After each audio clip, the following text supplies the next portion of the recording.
नमस्कार दोस्तों, स्वागत है आप सभी को आर के स्टडी 51 के यूट्यूब चैनल में। तो दोस्तों आज हम करेंगे एडिटोरिया के महत्वपूर्ण बिहार दरोगा के लिए प्रैक्टिस सेट, और आज का हमारा प्रैक्टिस सेट नंबर है 10 और एडिटोरिया वॉल्यूम नंबर है 3। तो आप सभी लोग इस वीडियो को ज़रूर डेली बेसिस पर लगाएं और पिछले वाले वीडियो को भी रिवाइज करते रहें। तो चलिए शुरू करते हैं बिना किसी देरी के। पहला क्वेश्चन आपके सामने स्क्रीन पर कि किस बॉलीवुड स्टार को WEF यानी कि वर्ल्ड इकोनॉमिक फोरम के यंग ग्लोबल लीडर की सूची में शामिल किया गया है। तो इसका आंसर हो जाएगा दीपिका पादुकोण को शामिल किया गया है। तो इस प्रकार इसका आंसर हो जाएगा बी। नेक्स्ट है वैश्विक विनिर्माण जोखिम सूचकांक 2021 में भारत का स्थान क्या है। तो दोस्तों इसका आंसर हो जाएगा, इसमें भारत का स्थान दूसरा है। तो इसका आंसर हो जाएगा बी। याद रखना है वैश्विक विनिर्माण जोखिम सूचकांक जो एक जारी किया गया है 2021 में, इसमें भारत का रैंक दूसरा है।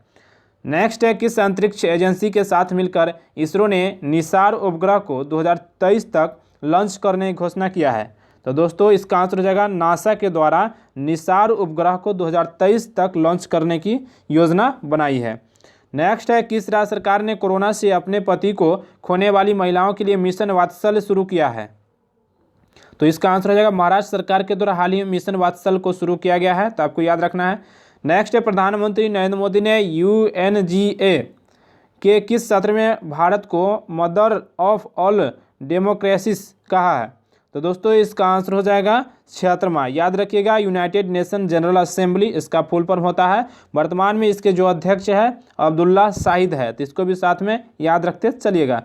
नेक्स्ट है अंतर्राष्ट्रीय साक्षरता दिवस कब मनाया जाता है। तो इसका आंसर हो जाएगा 8 सितंबर को प्रत्येक वर्ष अंतर्राष्ट्रीय साक्षरता दिवस के रूप में मनाया जाता है। तो याद रखना है। नेक्स्ट है भारत का पहला बैड बैंक किसे कहा गया है। तो इसका आंसर हो जाएगा NARCI को भारत का पहला बैड बैंक कहा गया है। नेक्स्ट राष्ट्रीय अल्पसंख्यक आयोग के नए अध्यक्ष कौन बने हैं।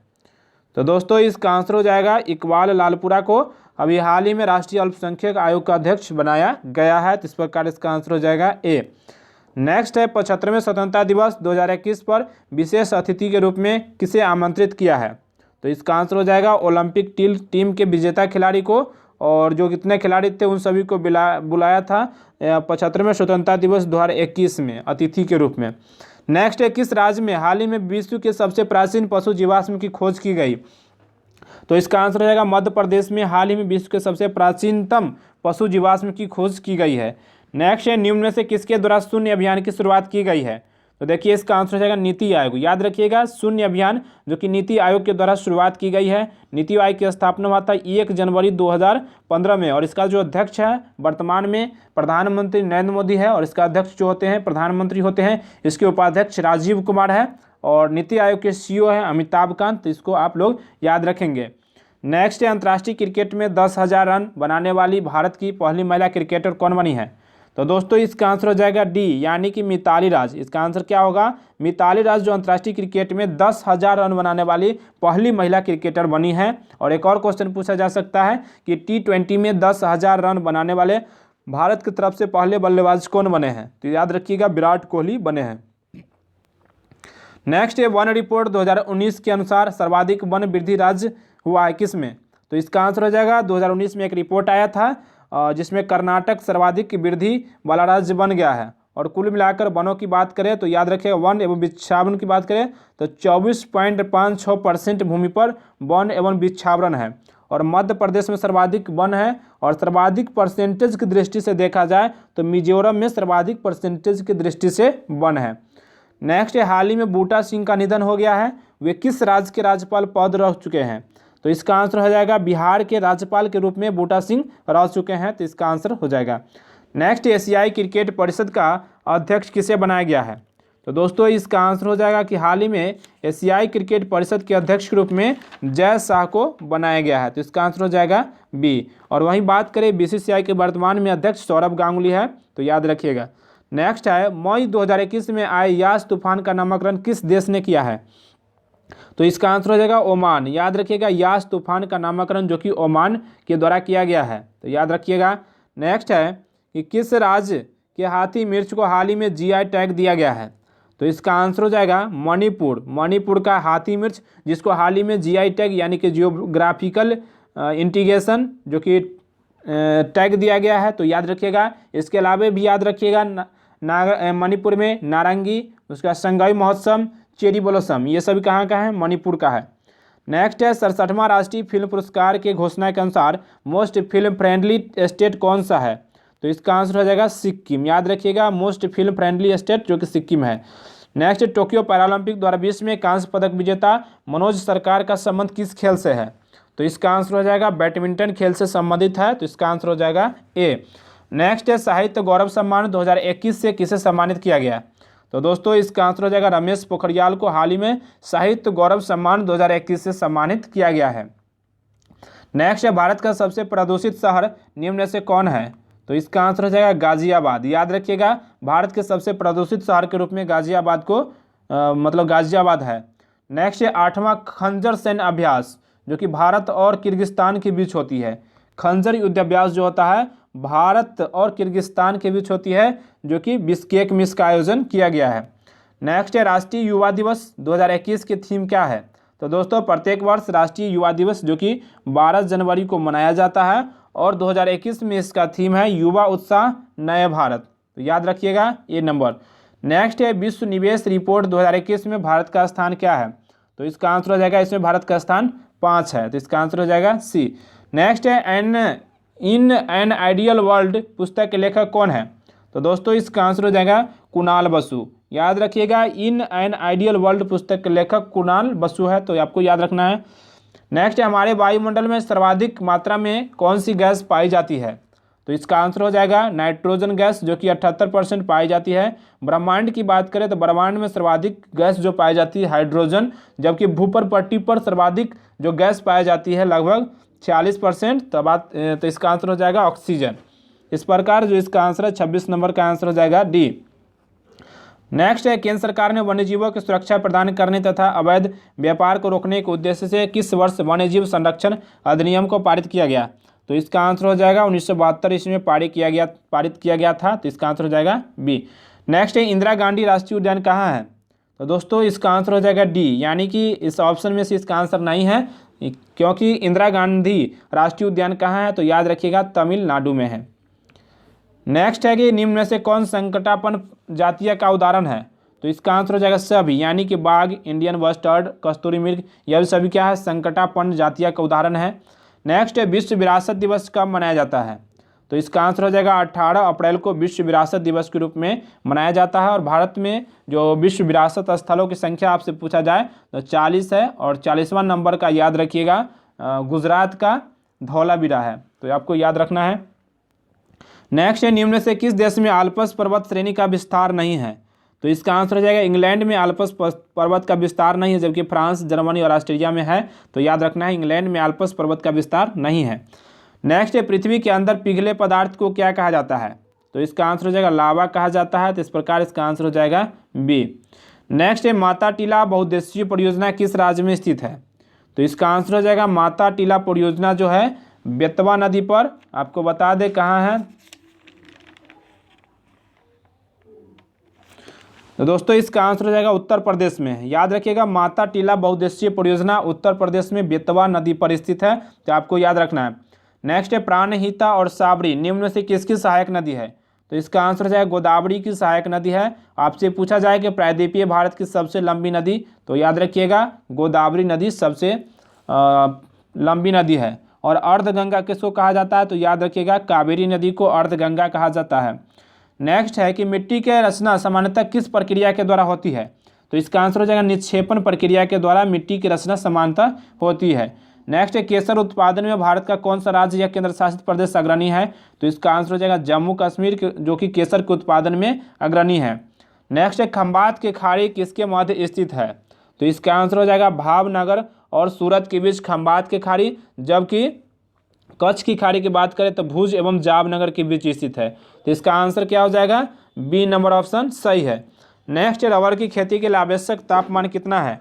तो दोस्तों इसका आंसर ऑप्शन के अकॉर्डिंग इसमें 25% आंसर लिया गया है, लेकिन इसका रेंज में बात करें तो इसका 25 से 30% इसका रेंज में होता है रबर की खेती के लिए तापमान। नेक्स्ट है सोमपेन आदिवासी का निवास स्थान बोली कहाँ है? तो इसका आंसर हो जाएगा निकोबार। याद रखिएगा सोमपेन आदिवासी का निवास स्थल जो कि निकोबार में है। नेक्स्ट है बादल किस मंडल में अवतरित होता है? तो इसका आंसर हो जाएगा क्षोभ मंडल में बादल जो कि अवतरित होता है और सभी मौसम संबंधी घटनाएं जो कि क्षोभ मंडल में ही होता है। और वायुयान को उड़ाने के लिए जो होता है समताप मंडल प्रयुक्त होता है उसमें मौसम। नेक्स्ट है राष्ट्रीय ग्रामीण रोजगार गारंटी योजना अधिनियम की शुरुआत किस राज्य से की गई थी? तो इसका आंसर हो जाएगा आंध्र प्रदेश से की गई थी। तो याद रखना है सबसे पहले आया था नरेगा यानी कि राष्ट्रीय ग्रामीण रोजगार योजना, इसका जो एक्ट आया था 2005 में, और उसके बाद है इसका जो लागू हुआ था सबसे पहले 2006 में, और इसी का नाम बदलकर मनरेगा कर दिया गया 2009 में कर दिया गया था। नेक्स्ट है कि बैसल मानक संबंधित किससे? तो इसका आंसर होगा बैंक से संबंधित है, बैसल मानक जो कि बैंकिंग से संबंधित है। नेक्स्ट नेशनल स्टॉक एक्सचेंज की स्थापना किसके संस्तुति पर की गई थी? तो इसका आंसर हो जाएगा फिरवानी समिति के सिफारिश पर नेशनल स्टॉक एक्सचेंज की स्थापना की गई थी। नेक्स्ट है प्रिंसिपल ऑफ इकोनॉमिक्स पुस्तक के लेखक कौन है? तो इसका आंसर हो जाएगा मार्शल। याद रखिएगा प्रिंसिपल ऑफ इकोनॉमिक्स पुस्तक के लेखक मार्शल है। नेक्स्ट है राष्ट्रीय ग्रामीण विकास संस्थान का मुख्यालय कहाँ है? तो इसका आंसर हो जाएगा हैदराबाद में, इसका आंसर हो जाएगा डी। नेक्स्ट है कि भारत के कार्यवाहक मुख्य न्यायाधीश की नियुक्ति कौन करता है? तो इसका आंसर हो जाएगा राष्ट्रपति के पूर्व स्वीकृति से भारत के मुख्य न्यायाधीश के द्वारा कार्यवाहक मुख्य न्यायाधीश की नियुक्ति करता है। और वही बात करें कि आप सुप्रीम कोर्ट जो अनुच्छेद कितना में है? तो याद रखिएगा 124 में है। और हाई कोर्ट की बात करें तो याद रखिएगा 214 में है। तो इन सभी को भी आप लोग याद रखेंगे। नेक्स्ट है 1935 ईस्वी का भारत शासन अधिनियम में कितनी अनुसूचियाँ थी? तो दोस्तों इसका आंसर हो जाएगा 10। याद रखिएगा कि 1935 के अधिनियम के अनुसार इसमें अनुसूचियों की संख्या 10 थी। वर्तमान में अनुसूची कितना है? तो याद रखिएगा 12 है। और हमारे मूल संविधान में अनुसूची की संख्या 8 था। तो इन सभी को याद रखते हुए चलना है कि 1935 के अधिनियम के तहत अनुसूची 10 था और हमारे मूल संविधान में 8 अनुसूचियाँ, वर्तमान में जो संविधान में अनुसूचियाँ है कुल मिलाकर 12 है। नेक्स्ट है कैबिनेट मिशन के प्रस्ताव पर गठित अंतरिम मंत्रिमंडल में राजेंद्र प्रसाद का कौन सा विभाग दिया गया है? तो इसका आंसर हो जाएगा खाद्य एवं कृषि मंत्रालय का प्रभार दिया गया था। उस समय कैबिनेट मिशन 24 मार्च 1946 को भारत आया था। उसमें 3 सदस्य थे, पैट्रिक लॉरेंस, एबी अलेक्जेंडर और एस्टोपर्ट क्रिप्स। इन सभी को याद रखते हुए चलना है।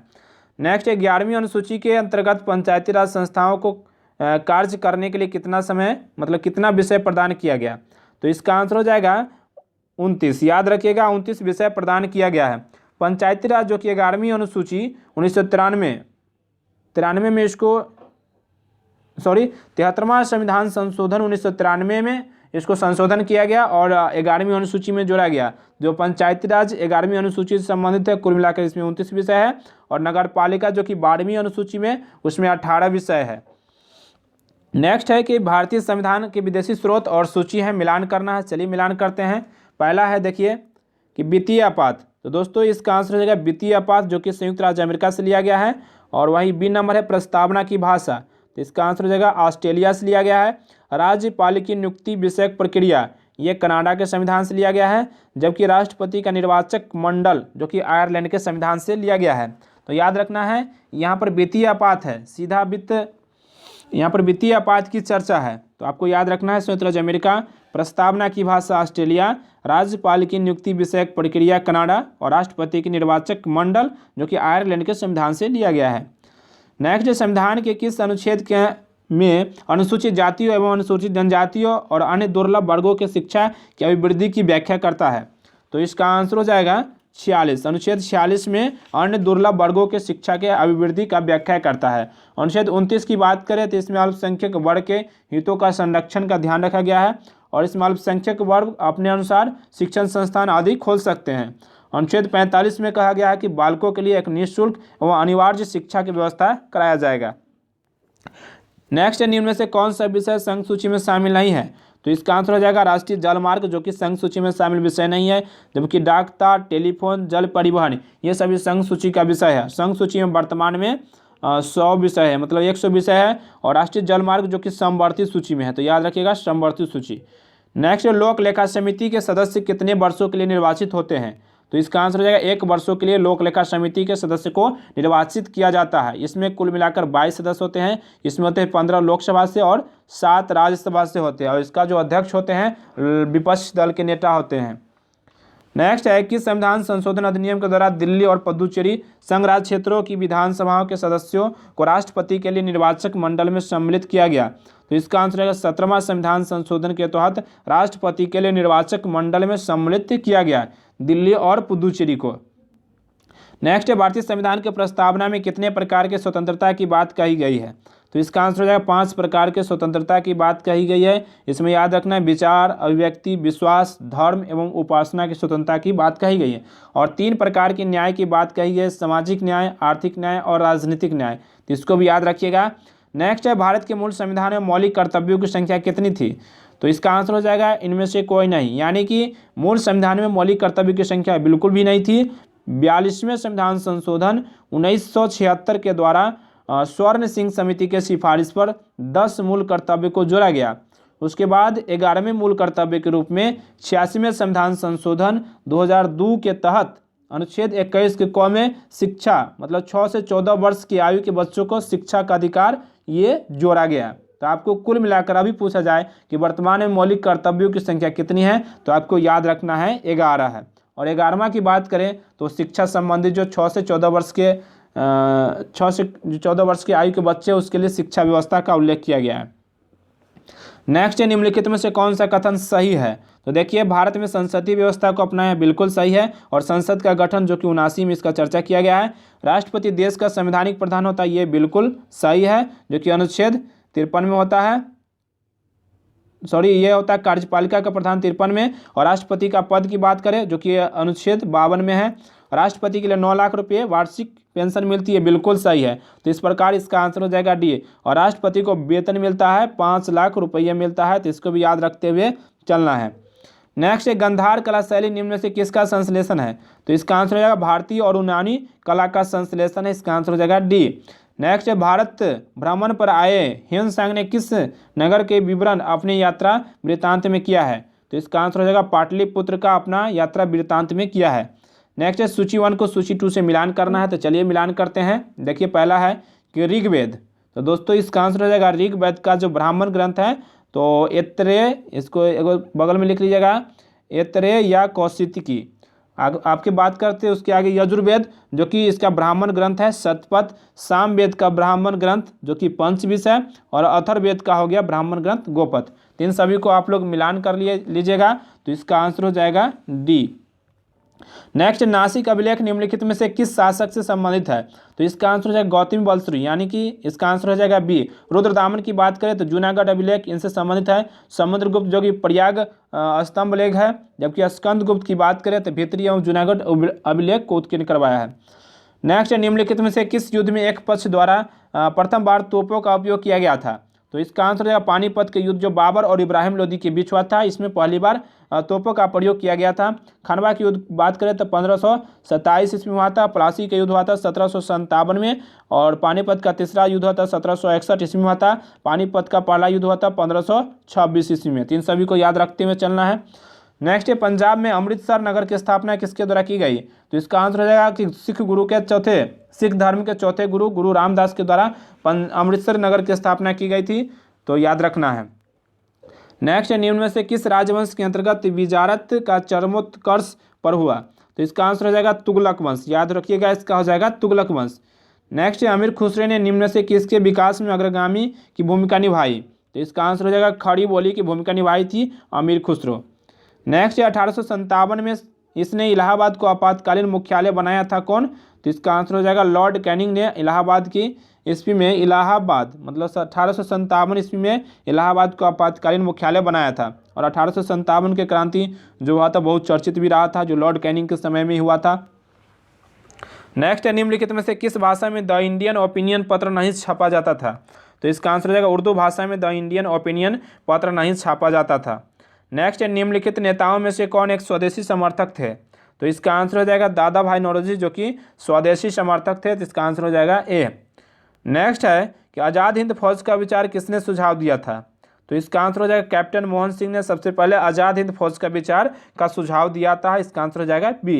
नेक्स्ट है निम्नलिखित आंदोलनों में से किस एक के साथ अरुणा आसफ अली का संबंध भूमिगत कार्यकलापों के महिला संगठनकर्ता के रूप में था।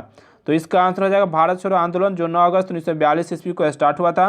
असहयोग आंदोलन की बात करें तो 1920 में हुआ। सविनय अवज्ञा आंदोलन की बात करें तो 1930 में। स्वदेशी आंदोलन जो हुआ था 1905-6 में हुआ था। नेक्स्ट है मिलान करना, एक तरफ आविष्कार है, एक दूसरी तरफ आविष्कारक है। चलिए मिलाते हैं। रक्त परिवर्तन, तो इसका हो जाएगा कार्ल लैंडस्टीनर, यानी कि डी हो जाएगा, इसका हो जाएगा डी हो जाएगा। और गर्भ निरोधक गोलियां का हो जाएगा पिनकस, बैक्टीरिया का हो जाएगा ल्यूवेनहॉक और होम्योपैथी का हो जाएगा हनीमैन। तो इसका आप लोग मिलान कर लेंगे। नेक्स्ट, निम्नलिखित में से कौन सी बीमारी फफूंद के कारण होता है? तो इसका आंसर हो जाएगा एथलीट फुट जो होता है फफूंदी के कारण होता है। तो याद रखना है टीनिया पेडिस नामक कवक के कारण होता है। काला ज्वर जो होता है लिशमीनिया डोनामानी नामक कवक के कारण होता है। फाइलेरिया जो होता है ब्रोंकाइटिस कृमि के द्वारा होता है। हॉर्पिस जो होता है त्वचा की बीमारी हो जो वायरस के कारण होता है। नेक्स्ट, विटामिन ए को मिलान करना है और कहता है कि इनमें से कौन सही नहीं है।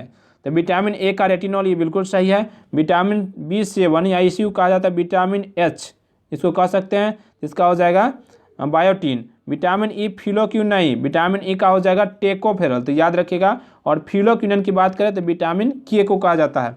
और विटामिन B5 को पेंटोथेनिक अम्ल, तो ये सही है, तो इसका आंसर हो जाएगा सी। नेक्स्ट है प्रोटीन में कितने प्रकार के अमीनो एसिड पाए जाते हैं? तो इसका आंसर हो जाएगा 20 प्रकार के अमीनो एसिड पाए जाते हैं। नेक्स्ट है ब्रिक की कार्यात्मक इकाई को क्या कहा जाता है? तो इसका आंसर हो जाएगा नेफ्रॉन। याद रखिएगा ब्रिक के कार्यात्मक इकाई को नेफ्रॉन कहा जाता है। ब्रिक को दो भागों में बांटा गया, पहला मेडुला दूसरा कॉर्टेक्स। तब ब्रिक के अंदर वाले भाग को कॉर्टेक्स कहा जाता है और बाहरी वाले भाग को मेडुला कहा जाता है। तो आप लोगों को याद रखना है, सॉरी कॉर्टेक्स जो बाहरी भाग है और मेडुला जो कि है अंदर भाग के मेडुला और बाहरी भाग को कॉर्टेक्स कहा जाता है। नेक्स्ट, निम्न से पौधे की वृद्धि को नियंत्रित करने वाला हार्मोन कौन सा है? तो इसका आंसर हो जाएगा ऑक्सिन हार्मोन, जो जिसको डार्विन के द्वारा खोजा गया था। तो याद रखिएगा सी नंबर ऑप्शन। नेक्स्ट है मटर में मार्स रोग किस तत्व की कमी से होती है? तो इसका आंसर हो जाएगा मैग्नीज की कमी से होती है। तो इसका आंसर हो जाएगा बी। नेक्स्ट है पुष्पों का अध्ययन क्या कहलाता है? तो इसका आंसर हो जाएगा एंथोलॉजी, जो कि पुष्पों का अध्ययन कहलाता है। पोमोलॉजी में फलों का अध्ययन, पिसिकल्चर है मत्स्य पालन और इक्थियोलॉजी में जो कि मछली पालन संबंधी इसमें कहा गया है। नेक्स्ट है गैसीय तत्वों में सबसे भारी धातु कौन होता है? तत्व कौन होता है? तो याद रखिएगा रेडॉन। गैसीय तत्वों में सबसे भारी तत्व रेडॉन होता है। नेक्स्ट, टेलीस्कोप एवं प्रिज्म में कौन सी कांच का प्रयोग किया जाता है? तो इसका आंसर हो जाएगा प्रकाशीय कांच का प्रयोग किया जाता है। और पायरेक्स कांच का प्रयोग प्रयोगशाला में किया जाता है। क्रूक्स कांच का प्रयोग धूप चश्मा लेंस में, फ्लिंट कांच का प्रयोग होता है कैमरा दूरबीन के लेंस बनाने में किया जाता है। नेक्स्ट, सल्फ्यूरिक अम्ल बनाने के संपर्क की विधि में उत्प्रेरक के रूप में किसका प्रयोग किया जाता है? तो इसका आंसर हो जाएगा प्लेटिनम के चूर्ण का प्रयोग किया जाता है। तो इसका आंसर हो जाएगा बी। नेक्स्ट है कांसा निम्न से किस तत्व का मिश्रण है? तो इसका आंसर हो जाएगा कॉपर और टीन का मिश्रण होता है Cu+Sn। मिलेराइट निम्न से किस तत्व का अयस्क है? तो इसका आंसर हो जाएगा निकेल, जो कि याद रखिएगा निकेल का अयस्क है मिलेराइट। तो इसका आंसर हो जाएगा ए। नेक्स्ट है मिथाइल ऑरेंज के अम्लीय विलयन का रंग कैसा होता है? तो इसका आंसर हो जाएगा गुलाबी होता है। तो इसका आंसर हो जाएगा डी। मिथाइल ऑरेंज का अम्लीय विलयन गुलाबी होता है। नेक्स्ट है सूची 1 को सूची 2 से मिलान करना है। 90 नंबर देखिए, कार्बोरेटर जो कि डैम्बलर के द्वारा खोजा गया, डायनेमो जो कि माइकल फैराडे, और नायलॉन की बात करें तो ये हो गया डॉक्टर वालेस क्रायर्स, और स्टील का खोज कौन किया? तो हेनरी बेसेमर। नेक्स्ट है 91 नंबर कि निम्न से किस दो राशि का ऐसा मात्रक समान है? तो इसका आंसर हो जाएगा कार्य और ऊर्जा का ऐसा मात्रक समान है, क्योंकि कार्य का मात्रक जूल होता है और ऊर्जा का भी मात्रक जूल होता है। नेक्स्ट है सर्वाधिक आयनन क्षमता निम्न में से किस किरण की होती है? तो इसका आंसर हो जाएगा अल्फा किरण की आयनन क्षमता सर्वाधिक होती है। नेक्स्ट, ताप बढ़ने पर चालक की चालकता पर क्या प्रभाव पड़ता है? तो इसका आंसर हो जाएगा घट जाता है। तो इसका आंसर हो जाएगा बी। नेक्स्ट, निम्न में से किस माध्यम में ध्वनि की चाल सर्वाधिक होती है? तो इसका आंसर हो जाएगा एल्युमिनियम में ध्वनि की चाल सर्वाधिक होती है। याद रखिएगा इसमें 6420 होता है इसका चाल, जबकि लोहा का होता है 5130, कांच का होता है 5640 और पारा का होता है 1450। तो इन सभी को याद रखते हुए चलिएगा। नेक्स्ट है निम्नलिखित में से कौन विद्युत चुम्बकीय तरंग नहीं है? तो दोस्तों इसका आंसर रहेगा अल्फा किरण जो है विद्युत चुम्बकीय तरंग नहीं है, जबकि एक्स किरण, गामा किरणें, पराबैंगनी किरणें ये सभी विद्युत चुम्बकीय तरंग है। नेक्स्ट है राष्ट्रीय डेयरी अनुसंधान संस्थान कहाँ है? तो इसका आंसर हो जाएगा करनाल में राष्ट्रीय डेयरी अनुसंधान संस्थान है। तो इसका आंसर हो जाएगा सी। नेक्स्ट है मिलान करना है और कहता है कि इनमें से कौन सही नहीं है। तो चलिए मिलान करते हैं। पहला है संगीत नाटक अकादमी 1953, ये सही है। ललित कला अकादमी 1954, ये सही है। भारतीय पुरातत्व सर्वेक्षण 1861, ये सही है। तो इसका आंसर हो जाएगा डी, यानी कि सभी सुलेमित है। नेक्स्ट है कि समता स्थल निम्नलिखित में से किसका समाधि स्थल है? तो इसका आंसर हो जाएगा, याद रखिएगा, जगजीवन राम का समता स्थल है, तो आप लोग याद रखेंगे। और वही बात करें एकता स्थल की बात करें तो ज्ञानी जैल सिंह और इंदिरा गांधी के समाधि स्थल शक्ति स्थल है, और अटल बिहारी वाजपेयी के समाधि स्थल आपको याद रखना है सदैव अटल। नेक्स्ट है अंतर्राष्ट्रीय मानवाधिकार दिवस कब मनाया जाता है? तो इसका आंसर हो जाएगा 10 दिसंबर को अंतर्राष्ट्रीय मानवाधिकार दिवस के रूप में मनाया जाता है। 7 दिसंबर को झंडा दिवस मनाया जाता है। 15 दिसंबर को मनाया जाता है विश्व चाय दिवस, और 24 सितंबर को मनाया जाता है राष्ट्रीय उपभोक्ता दिवस। नेक्स्ट है फेडरेशन कप किस खेल से संबंधित है? तो इसका आंसर हो जाएगा बास्केटबॉल से संबंधित है फेडरेशन कप, और आप याद रखिएगा। और एक और है नेहरू कप जो कि बास्केटबॉल से है। दोस्तों ये वीडियो आपको कैसा लगा कमेंट करके ज़रूर बताइए, दोस्तों के साथ शेयर भी करते रहिए और पिछले वाले वीडियो को रिवाइज भी करते रहिए। तो मिलते हैं नेक्स्ट वीडियो में, तब तक के लिए धन्यवाद।